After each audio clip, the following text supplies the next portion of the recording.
Aïe aïe aïe, aïe aïe aïe, alléluia sika, alléluia sika, Givenchy Shono. Et na mamango na ninga ezalaka na ninga système de jeu. Donc na kata Givenchy Shono tozo ba formation ya danse. Na lakisaka bana mike mikolo danse. Moi Taylor nga tolinga moi na mena kata danse. Soki oza mutu oyo olingaka physique, olingaka gym, moi bulembo ekoti, soki olingaka kosala physique na kati ya ndako s'abonner na chaîne na ngai. Na kati ya Givenchy Shono. On peut savoir formation déjà dans la vidéo, dans la étape par étape, maintenant où on pour s'exercer.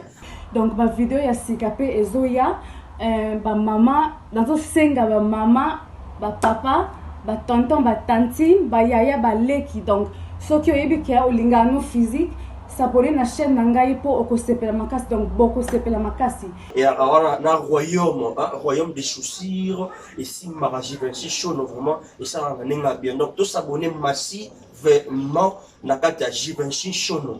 Donc na kolakse bino ba chorégraphe, na kolakse bino pe physique, donc ba physique il y a 10 minutes, 15 minutes, 40 minutes, il y a 1 heure.